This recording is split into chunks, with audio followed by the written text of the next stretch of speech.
1 minute.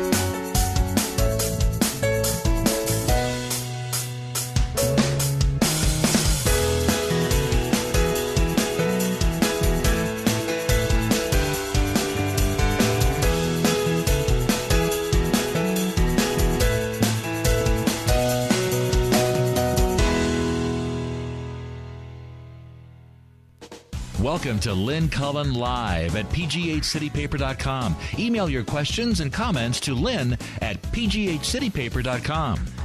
Hello, hello, hello. Welcome to the Friday edition of Lynn Cullen Live. It's August 23rd. It's dreary at the moment, but expected to improve. Baseball scores in from the West Coast. We beat the Dodgers. That's good. That's good. But the Cardinals beat the Braves, and the Red Sox beat whoever the heck they're playing. So we remain as we were in first place with the other two teams breathing down our neck. But an extraordinary 74 or 75 wins now this season from this team. The reason I'm talking baseball is because we have such a great string going this week. We're 4 for 4 days in a row. We have managed to mostly engage in lighthearted banter. Consider it our summer vacation from the usual fare. My problem today is I'm out of frivolous stuff. I couldn't find a thing in the paper today. A thing. Why, all those papers report on is one horror after another. I mean, any one of which, it's true, if you cared to delve deeper, would only make you feel that Western civilization was grinding to a ignominious halt or demise or whatever the heck. And so I have like lots of things in my head, but to call them light would be, would not be right. So I don't know what to do. If you guys have anything, Jess was talking about something that is inconsequential, but which people are all exercised about. We could try that one for a second and see if it has any legs. Apparently, it has been announced that Ben Affleck has been chosen to succeed Christian Bale as Batman. I thought the Christian Bale thing was supposed to put it to bed forever. I mean, the one they shot here. Well, so anyway, I am told that all hell has broken loose on the internet. Apparently, there's a feeling that Ben Affleck is a terrible, terrible choice. Why do people have such strong feeling about something so inconsequential? And why do people hate Ben Affleck? Apparently there is. Jess, you said there's like this clear hatred of him that comes through. Hatred, but he's done. He's what? He's what? I think he just hasn't proven himself to people who are like super nerds and the DC nerds, like Batman. Oh, the comic crowd. Daredevil. I don't know if you remember that one. No. He played Daredevil, and it was kind of like a super flop. And he's not been forgiven for that? I don't think so. Okay, so you can't take the guy who flopped in Daredevil and elevate him to the iconic status of Batman. Yeah, right. And, he was in Dazed and Confused. And Well, those types of but movies. yeah, But I think that's why people are holding it against him. I think he's going to be just fine. yeah, but he was also in The Town. He was stellar in The Good Will Town. Hunting. Yes. He was in, I mean, a number of really good movies, and he wrote some of those movies, and he directed some good movies, Yes. and he's an attractive man, well built.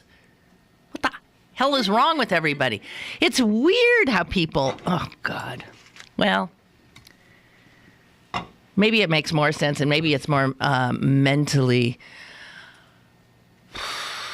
healthy to get exercised about something like that than something like, take your pick, Syria, Egypt, Chelsea Manning. Yeah. That laughter could be construed as not politically correct. No, and Jess just said she's not politically correct. But that's one of the subjects, apparently, that has come up.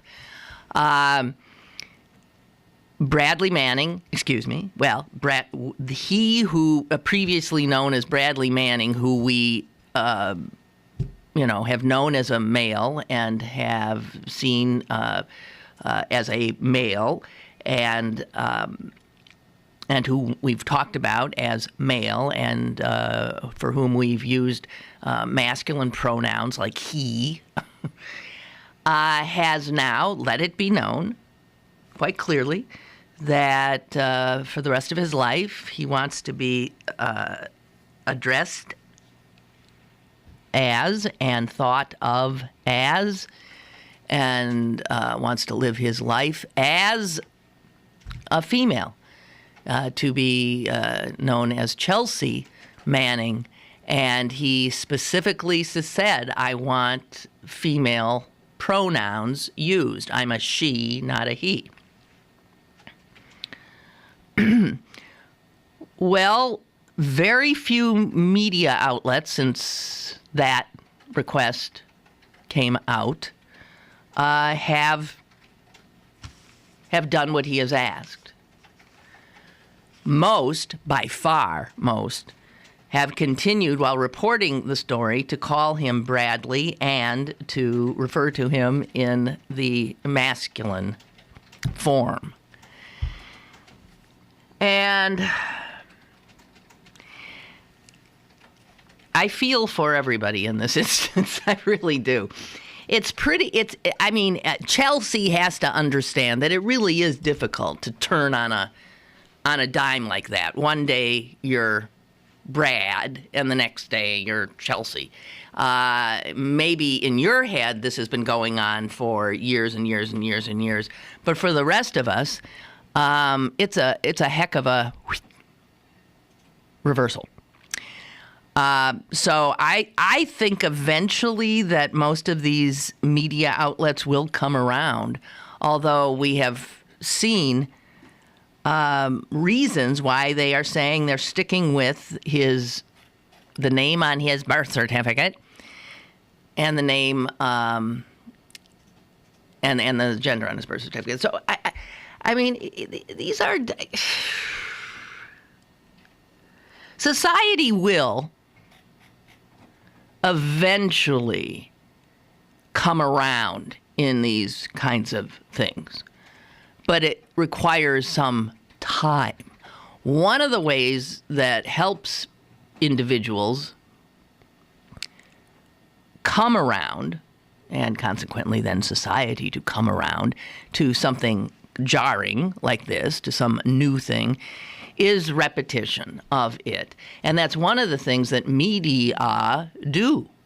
If media were to just start calling her, I've always thought that if somebody wants to be called something, that's what you call them. It would seem we all have that right. And something as basic as your gender, whether you want to be known as a woman or a man, it would seem that's your right. When we've gone through the panoply of what to call our darker-skinned brethren in this country, I was always saying you go with what they say they want to be called. And as you know, in my lifetime, that has gone through all kinds of changes. From Negro to, we went through this the other day, and I'm not sure if I've got the Negro to Afro-American to Black to African-American to people of color to I don't know what, on and on and on. I've said, whatever it is, let me know, and I will try to retrain. It's almost like muscle memory. I'll try to try through repetition and a level of consciousness required to come around to what it is you're saying that you want me to say. We were talking yesterday about the fact that here in Western Pennsylvania, a woman of my age, which is way up there, is still called a girl by a lot of men and some women. And so it has astonished me how in this area, and I'm sure in a lot of other areas in the country, there is this reticence, reluctance, stubbornness, inability, or flat-out refusal to acknowledge something that I thought got settled over 35 years ago, which is that women want to be called women. A girl is a girl, a woman's a woman, a boy is a boy, and a man is a man. And there's definitely some kind of an age thing going on there, right? And yet, women are still called by so many girls, which diminishes us. A girl does not have authority. A woman can. So these things are hard, and I want Chelsea to know that some of us will be trying to come around to using her new name and the proper pronoun, although at the moment it seems very weird. I don't know. But one of the... So you want to hear what, like, the newspapers have said? The New York Times, which continues to call the person we are talking about Bradley, says, we can't just spring a new name and a new pronoun on readers with no explanation. Well, yes. I mean, this woman, this is Susan Westling, the deputy editor. That I understand that. But at some point, you have to make a choice. And if you're the New York Times and pretend to be a more progressive newspaper, I would think you might come around to starting to educate then your readers if they need to be educated. Also, NPR is still calling the person in question Bradley and using masculine pronouns. And one of the reasons they said is NPR, like other news outlets, everybody's doing it. NPR, like other news outlets, is at this point. Now, clearly, they say this point, and New York Times says we can't just spring a new name. So both of these statements suggest that they will eventually make the change. They just haven't made it yet. NPR says at this point we are continuing to refer to the soldier as Bradley Manning. Manning's name has not been legally changed. Okay, that gives him some wiggle room. So when he legally changes it, then I would think any paper would have difficulty not then referring to her as Chelsea. I mean, and once you say Chelsea, it seems weird to say he. I do not know. The only news outlets that have started using the feminine pronoun, Huffington Post, London Daily Mail, MSNBC, and Slate. Pretty much everybody else is sticking to the name on his birth certificate. But, with this... Oh, wait, PJ. Here, hang on. Hey, Jess doesn't have that problem. Jess doesn't have that problem, he said, that Bradley Manning has. Because she could switch to being a dude He could. real easy. Hey, just call me Jess. Exactly. But she still has the pronoun problem. Actually, technically, Lynn is also Lynn Swan. goes either way. And maybe parents who want to avoid this in the future should think of naming their child, their newborns, a name that goes both ways, since you never know with the child in question. So, I've been thinking a lot about this third gender thing because it came up in the trivia contest we were playing on Tuesday. And there are 3 countries that do already recognize that there is something other than male and female, and it's third gender. Okay, quick, name the countries. It's Brazil, it's Germany, and I forget number 2. New Zealand? Finland. Finland, correct. Oh, these young, supple brains. Finland, that's right. Not us, not the U.S.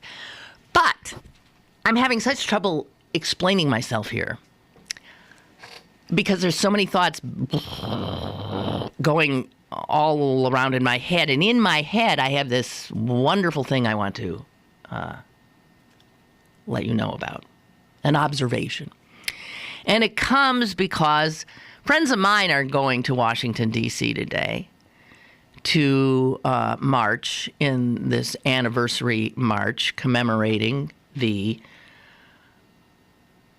unbelievable and history-changing march on Washington, at which Dr. King gave his famous I Have a Dream speech, and that was the March on Washington for Jobs and Freedom. One of my friends who's going there today was a young woman, I think fresh out of graduate school in 1963, who had a job with the YWCA here. And she was charged with organizing buses to go and transportation, organizing it. So she is going back 50 years hence to revisit that amazing day. I was too young and in Green Bay, Wisconsin, and my parents weren't going, so I sure as heck didn't go. But I do recall watching it. And if you look, so that's 50 years. In those ensuing 50 years, think of how many times society or, we the people have been challenged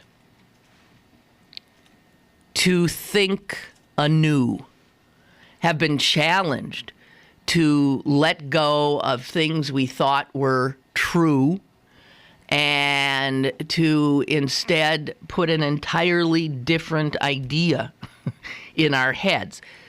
Sort of like what Bradley Manning is asking us in regard to Chelsea. I mean, it's the same kind of thing. In those 50 years, just think of the social movement that has occurred for African Americans. I'm not saying we've gotten where we're supposed to be, but think of the change.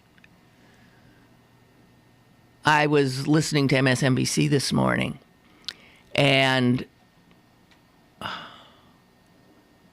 Kwame, what's his name? From, I believe, Louisiana. I was in and out of the room. Talked about being sworn in as a congressperson. And he was in the same incoming class of new congresspersons with, oh dear Lord, do not stop my head from working now. Shoot. Okay, who's the civil rights hero that is now a member of Congress and has been forever? John. Boy, do I hate that when your head goes.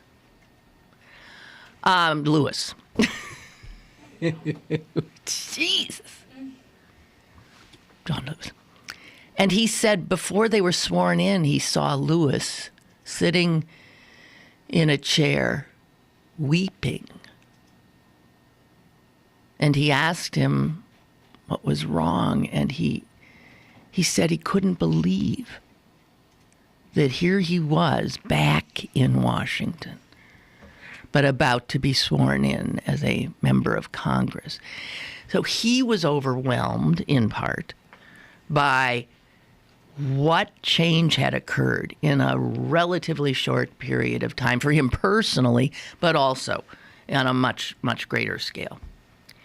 And then you add to that, Evelyn Holmes Norton was also being interviewed, and she was at the march.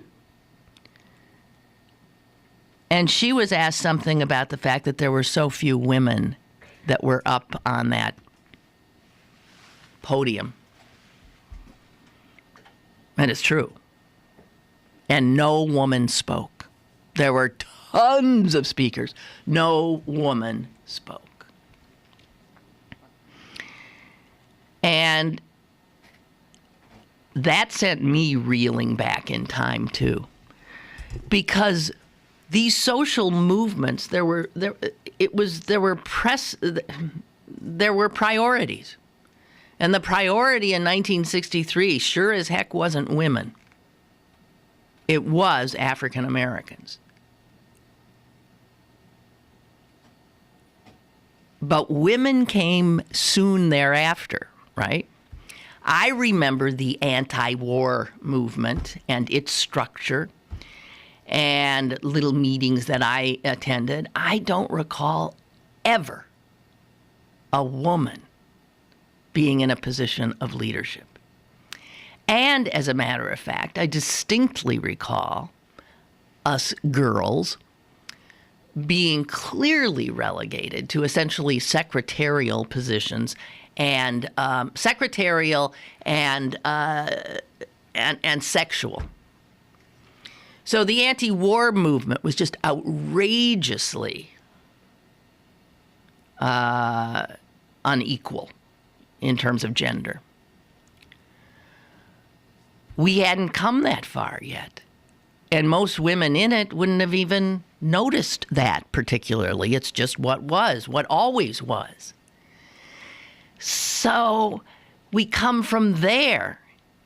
In our lifetimes, well, maybe not Jess's, but in mine, as an adult, we come from Martin Luther King to the women's movement as well, because that civil rights movement woke up everybody and showed that this kind of action could yield results and could yield political results. And so you go from that astonishing march on Washington to other marches. The anti-war marches followed. And then the women's marches followed. And now, today, we're seeing, and have seen, recent history, gay Americans rise up in the same way and make the same kind of demands for freedom, for equality. So 50 years ago, African Americans led the way. And the anti-war movement came after that. And then the women's movement. I mean, obviously there's a lot of overlap here, but and the gay rights movement. And that's why I often say, and all the time, society, institutions, government, media, religion, the legal system, all of it, have had to throw out what they knew and put in its place what had been considered unthinkable and or radical. And it seems to me the speed with which the gay rights movement has now just started, it's just clear where it's heading. It's going to make it. It's going to finish it up really pretty soon. The speed that movement has evidenced is, I think, partially because the society has seen this kind of thing now before. We're maybe more supple, more capable of imagining something that we couldn't have imagined 10 years before. Remember those arguments you used to have? We had them on this show. Not this one particularly, but another iteration at some radio station. We had them on this show. What do you think will come first? A woman president or a black president?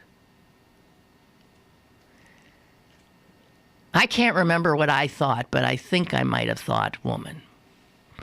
And I also remember clearly saying that I think it'll be the Republicans. I do remember this argument I made.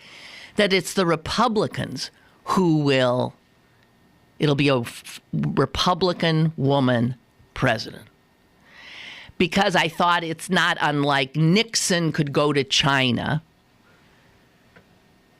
because he was a Republican. Because a Democrat playing nice or seen, hugging Chairman Mao would never be tolerated because Democrats are suspect. But a Republican, a staunch anti-communist Republican, could. So I thought the same about a woman. It's going to be a woman first, and it's going to be a Republican woman. Wrong. So instead, the Democrats elect the first non-white male president. Amazing. And before a woman. But now there's this sense that, and a woman's coming next. We're just going to get all this out of the way. All right, we got our black. All right, let's get the woman up. And it is the Democrats. I'm proud of them, too. And I'm proud of the people for letting Democrats do this.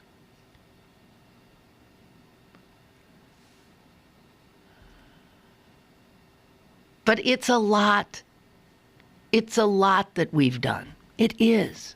Not enough, but it's a lot. And somehow reading about media having difficulty getting their heads around Chelsea made me think, yes, media, but you will, won't you?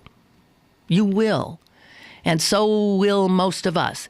The people who can't are Republicans. I mean, if they vote at all, those are Republicans. The people who simply can't let go and move forward.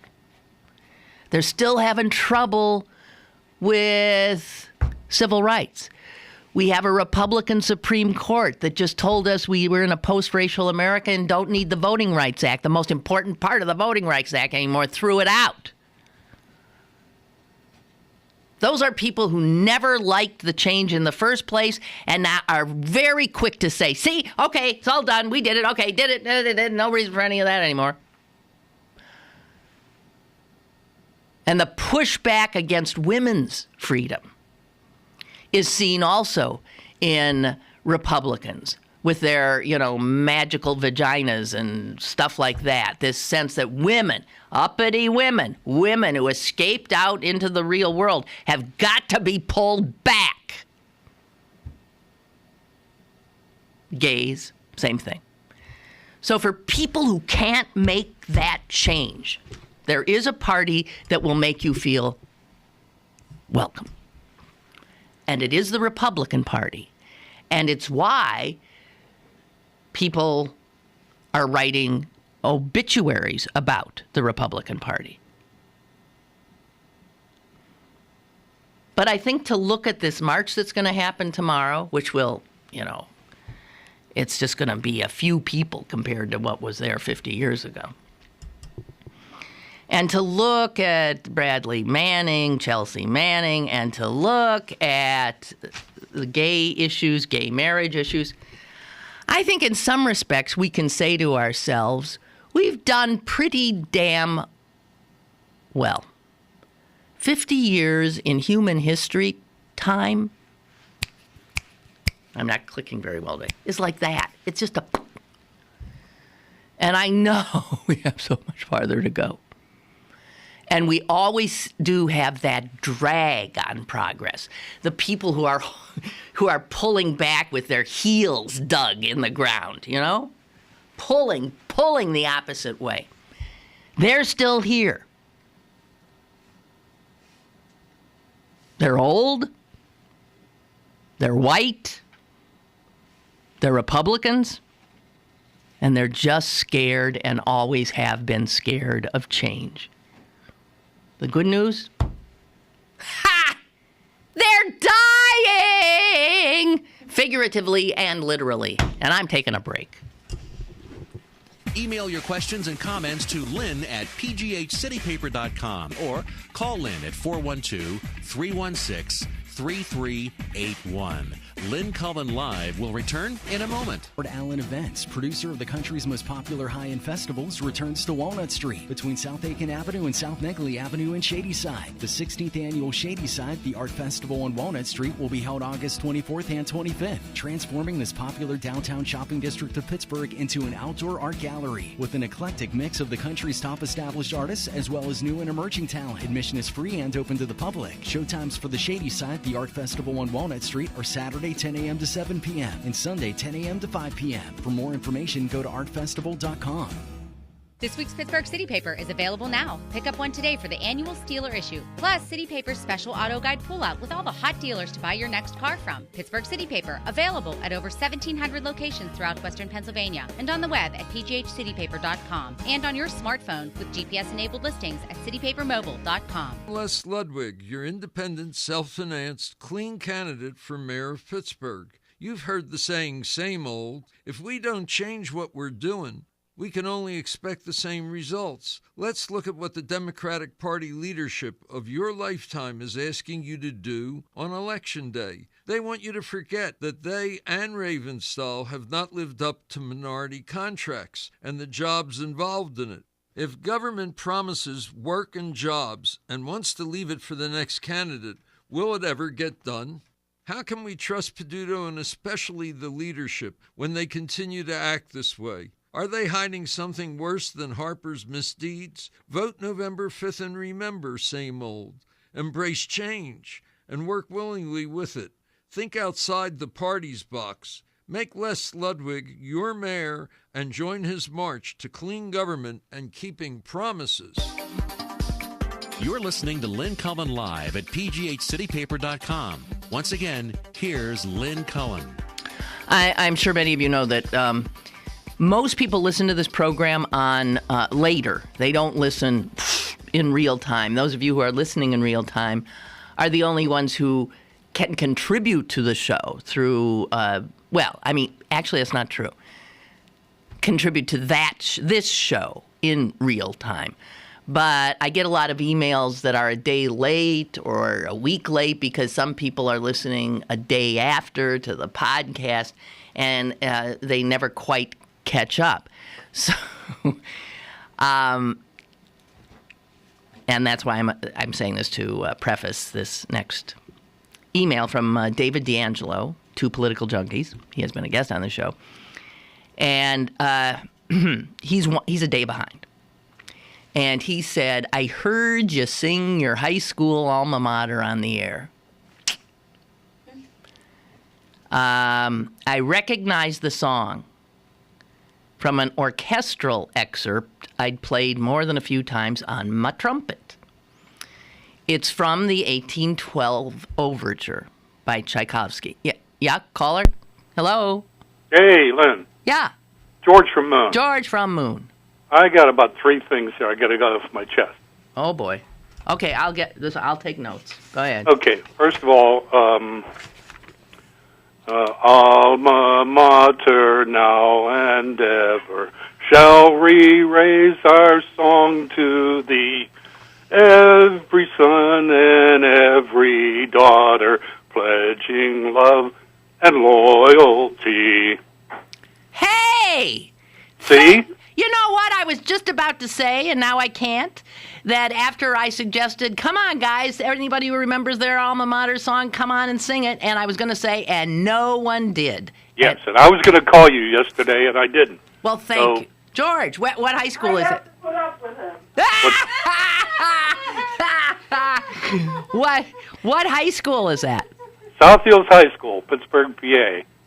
Cool. Thank you. I won't bug you with the other 3 choruses, but yeah, it was embedded in our brains at that time. We were forced to remember those words. Well, how come more people don't know their alma mater song? Because they hate it. It was senseless.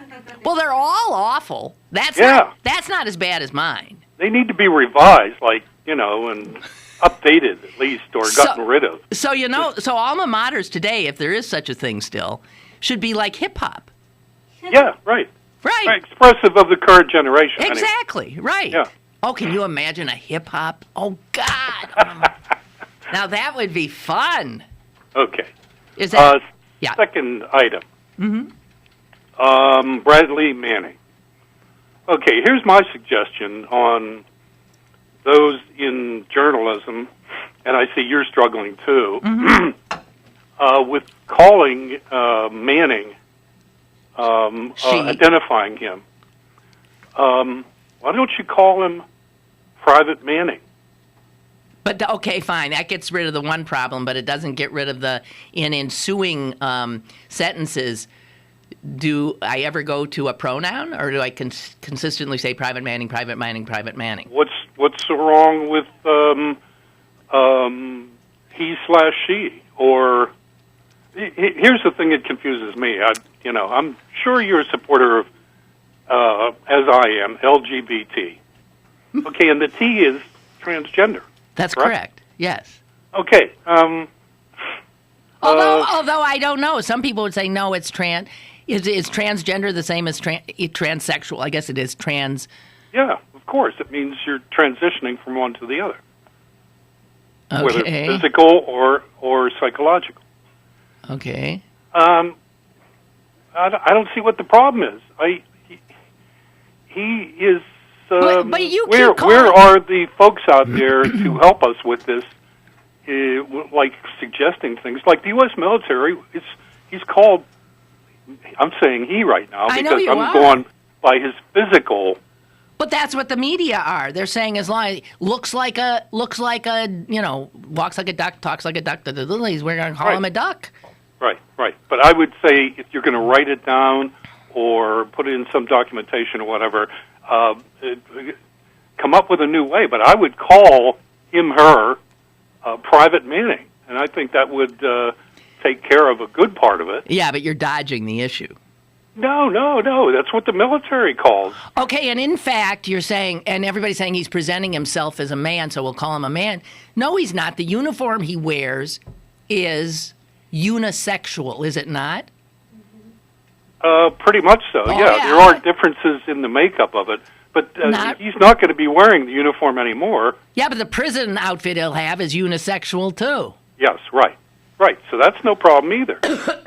So, and he can grow his hair if they let you grow your hair. Yeah, he'll grow his hair longer. Sure. Yeah.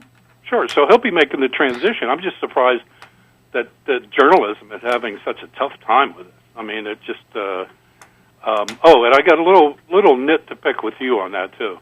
Okay.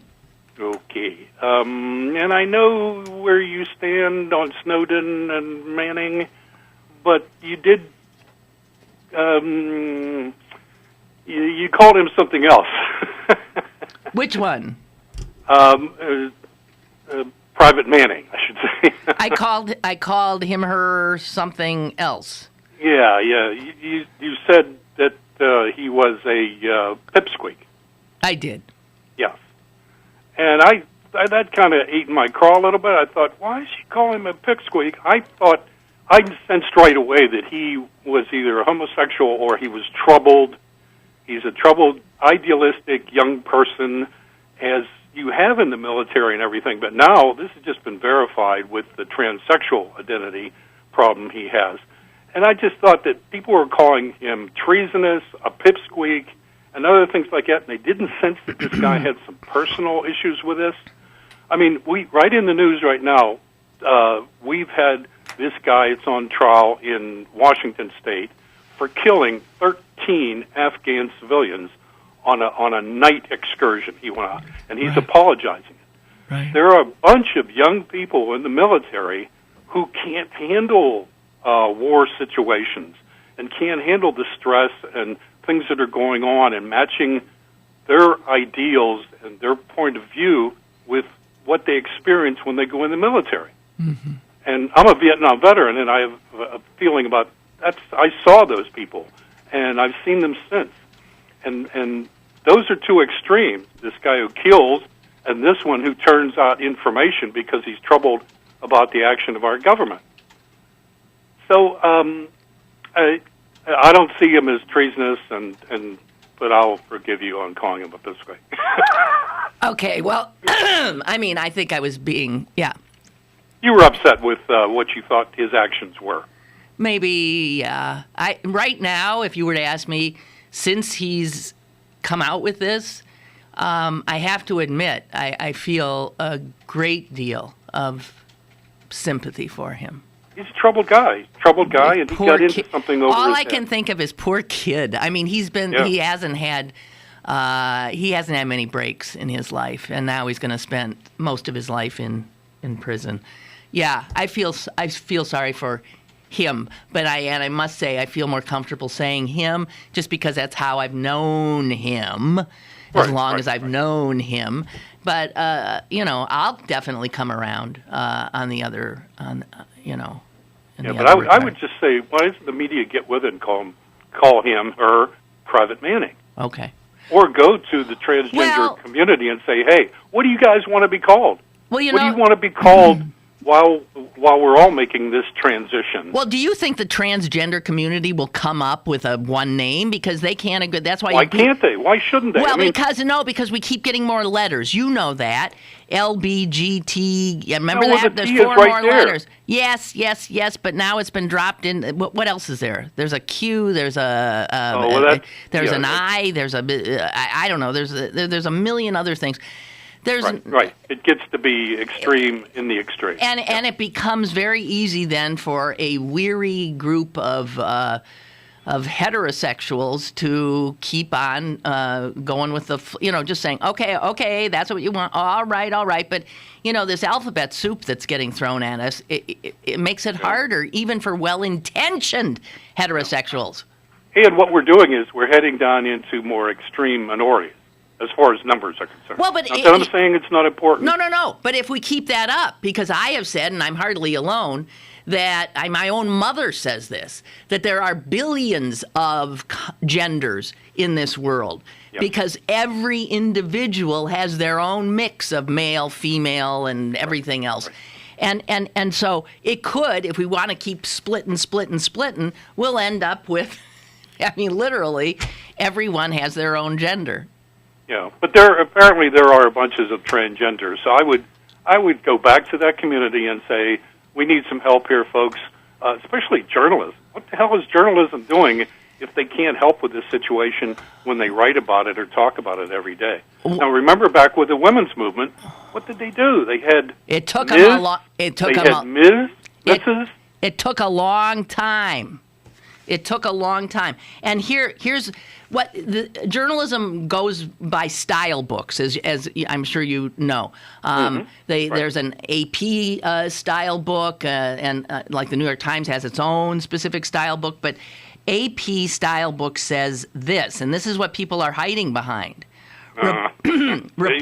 Reporters should use the pronoun preferred by an individual who has acquired the physical characteristics of the opposite sex.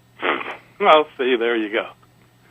There you go. This is like the National Psychological Association decriminalizing homosexual acts. Okay, right. If the writing community, if the communications community can't get over a style book or modify their style book, and they get stuck in the mud of that, then they're not really helping with communications and handling current events. And they should just step back and and turn it over to blogs that are doing much better at it. Boy, speaking of another huge transition and change that we have witnessed. Yeah. Hey, okay, thanks so I've much, got those George. things off my chest. Thank you. Thank you for the time. Thank you. Great call. And time to get a quick second break in here, and we'll be right back. On the way with Lynn Cullen Live. Go to bergbargains.com for great deals on gift cards from your favorite local restaurants, bars, museums, attractions, and shows. This week, 50% off tickets to the Pittsburgh Irish Festival. Supplies are limited. bergbargains.com. Pittsburgh's best bargains. bergbargains.com. Come to Little's for all of your back-to-school needs. Little's has everything for all ages to stay in style for this upcoming school season. Check out the large selection from Doc Marten, Steve Madden, UGG, Clark's, Lely Kelly, New Balance, and much, much more. Don't forget to come visit this season's colorful handbag selection as well. Little Shoes, Pittsburgh's largest family shoe store, 5850 Forbes Avenue in Squirrel Hill. This is the sound of a flat-screen television hurled off a building. Now the new bike your kid wants. These are the things you could have, all cast into oblivion. Because when you throw away money on wasted electricity, you throw away everything you could have bought with it. Use Energy Star light bulbs and appliances, and you could save hundreds of dollars a year. Saving energy saves you money. Learn more at EnergySavers.gov. Brought to you by the U.S. Department of Energy and the Ad Council. Have a question or an opinion? Call Lynn Cullen at 412-316-3381 or email lynn at pghcitypaper.com. Now, more with Lynn Cullen Live.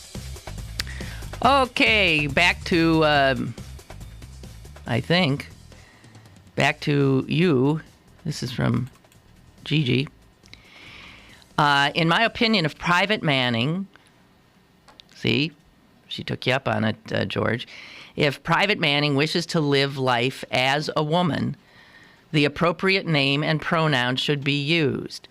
If a person wishes to be referred to with a specific pronoun, I think that should be respected. So far, I'm with you.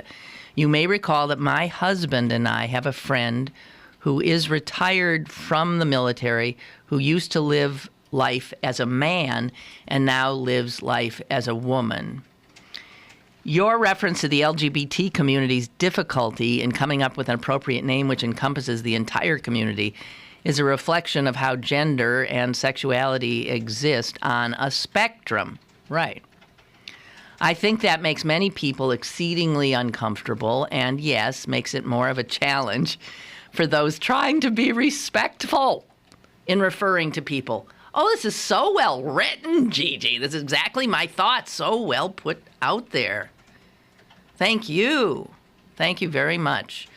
Yeah, it makes it tough, and I'm trying. And my natural inclination to make jokes out of everything can get me in trouble in this regard because I start joking in any way, you sound maybe like you're not being nice, but I don't know. It's also a way to deal with discomfort. And,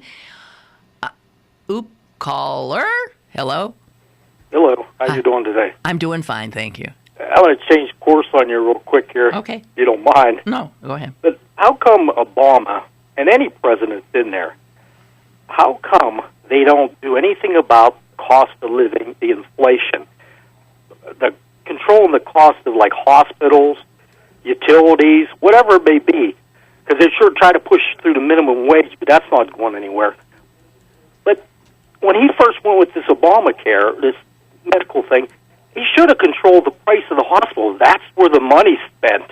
When you go to a hospital, you get bills out your ass when you leave there. But they don't seem to care about that. They just, charge what you want, let the free enterprise take care of it. It doesn't. I run into a guy the other day. It was a conservative Republican, and he told me he wants the school system to be privatized. He says, I won't pay school tax anymore. I said, you'll probably pay more. What do you think of that? I think the system is so screwed up. Healthcare in general, healthcare, hospital costs, and those are feeding, a lot of what inflation exists. So screwed up because the government doesn't have as much control as it should. Obamacare is not the silver bullet. It was that horror, a compromise of sorts, although it wasn't even that. It was what it had to be to get past it all. Which it should have been would never have passed. Where, the pricing issues would have been addressed. Americans, and they know this, but they somehow think it's okay if they've got insurance. We pay so far much more for every bit of our health care than anyone else in the world, and we do not get as good an outcome as a lot of other places in the world. If you ask me, hey, stuff like utilities, I don't think those should be in private hands. I think utilities are as much infrastructure as our roadways, which I don't think should be in private hands, even though some states are selling them off, interstates and toll roads.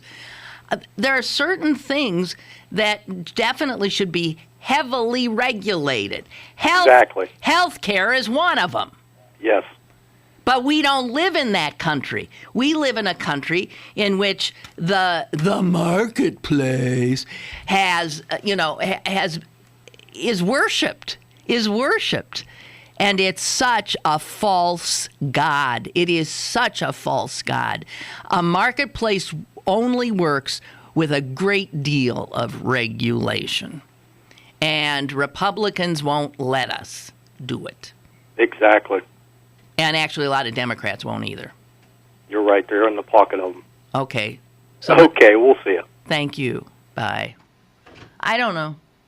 Don't ask me. This on Obama's side, the healthcare costs have shown the slowest growth. That's insurance premiums and other hospital and medical-related costs have shown the lowest growth in something like 40 years or something. I'm pulling that out of a hat, but it's quite a impressive number. And so Obamacare is already having some impact on what was just ridiculous explosive growth, right? How every year, if you were an employee, you waited for the memo from the boss that talked about how much more expensive offering health insurance to employees is. And don't think that didn't help depress wages, too. Because employers would say, hey, look, if I were to put a monetary value on this health care that I'm helping provide you and your family, your actual salary is... And we can't afford to... So the depressing effect, literally and figuratively, of our inability to get a handle, and get a handle means regulate, what other nations regulate without... I mean, it's laughable to them that we don't. I don't know. I was just lauding Americans for being able to make these rather huge transitions in regard to social progress. But in regard to economic progress, we're moving backwards. In every way, it seems we're moving backwards. So that what a job is or is expected to be has now been reduced to like nothing. Jobs aren't what they used to be. They're ephemeral. They're part-time. They got no benefits. And that's considered a job. People are desperate for that kind of a job. We've come a long way in this regard, and it's not forward in any way. Want to catch up on Ray, you busy writer, you. Ray says, I can't call, but the new Lawrencevillians have never heard this one. Oh, you're saying that's a little slap at all the newbies that have moved into your neighborhood? I'm sitting right next to one now. I have another friend who's actually building a house in Lawrenceville. When's the last, really, there's some new housing going up there. Can't call, but the new Lawrencevillians have never heard this one. These are the words to my high school alma mater, a school that is now a parking lot on 37th Street. You know what? My high school, not my high school, my grade school is a CVS. I hate that. Time marches on. Okay, here it is. Yeah, you can't even tell me what the tune is? He's got the words. Red and black against the sky are our colors, true and bold. Lawrenceville Catholic, we look to you for the ideals that we hold. Faith and honor guide us ever in endeavors great and small. Lawrenceville Catholic, we look to you, ours throughout the years. Wait a minute, they couldn't come up. They didn't rhyme that last part. It was supposed to rhyme with small. Let's come up with a better end there. Faith and honor guide us ever in endeavors great and small. Lawrenceville Catholic, we look to you.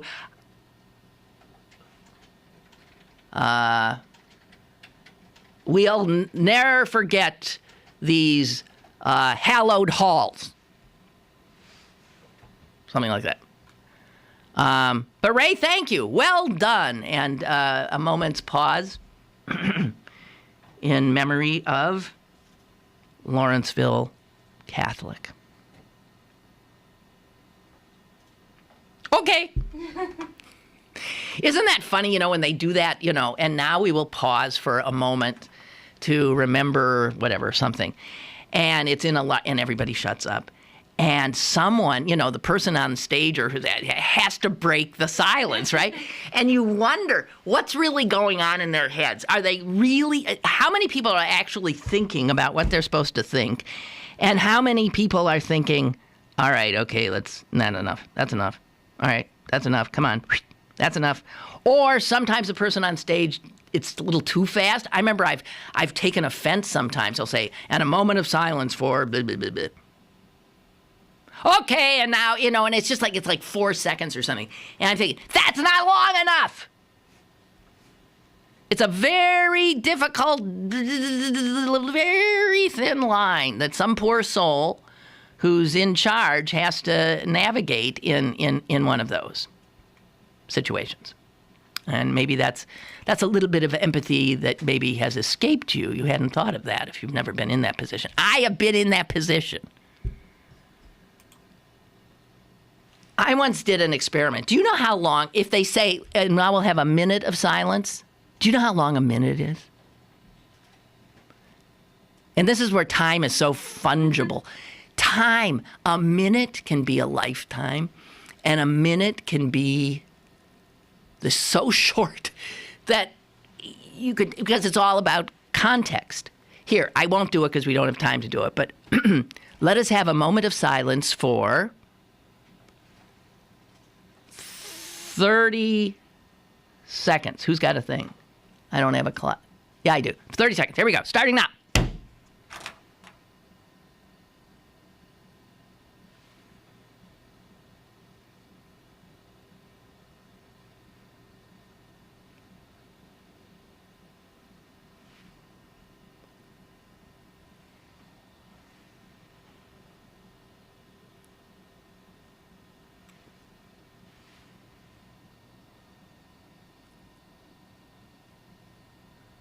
Okay, that's it. Now, see, that would be considered too long, wouldn't it, for a moment of silence? 30 seconds? Reflecting on something, it doesn't seem that long. If you're reflecting on something, but how many people, when you're asked to do them, it's just pro forma. I don't know what. But 30 seconds, whatever. I know that when I was in working in TV, when, if you work for a newspaper, you're given a certain number of inches that your story is supposed to fill, a word count or inches count. And in television, inches aren't what it's about. It's time. And so, a normal story in TV, a big story in TV, gets as many as 90 seconds. And if you're a reporter and you have a lot to say, 90 seconds can seem so absurd. What can I possibly do in 90? And on the other hand, if you're a reporter with nothing to say, it can be interminable. It's all relative. Okay, I think that's it, except I didn't finish out David D'Angelo's email when he said he recognized my alma mater as from 1812 Overture of Tchaikovsky. That's the one that ends with cannons being blown, because it's about the war. And he also says that had been Tchaikovsky, that had been the Tsarist national anthem. So, and Tom knew that too. So my Green Bay East High School had an alma mater that was based on the Tsarist national anthem. And this was at a time when the Cold War was at its peak. It's fascinating to me that nobody ever said, and I come from the territory where, like, Senator Joe McCarthy was from. He was 30 miles south of where I grew up. Nobody ever said, we can't have our children rise and singing to what was the Russian national anthem.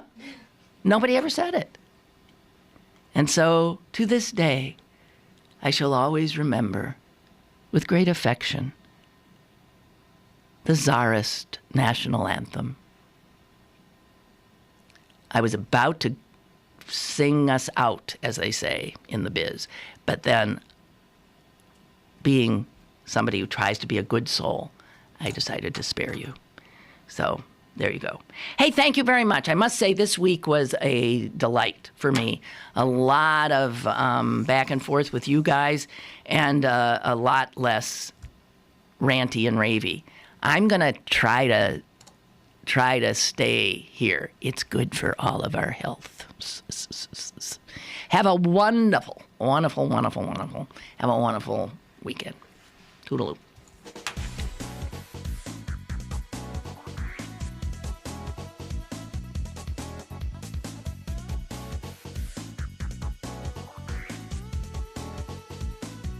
Lynn Cullen Live, Monday through Friday from 10 a.m. to 11 a.m. and archived at pghcitypaper.com. The opinions expressed on Lynn Cullen Live are those of the host and do not necessarily reflect the viewpoints of Pittsburgh City Paper, Steel City Media, and its advertisers.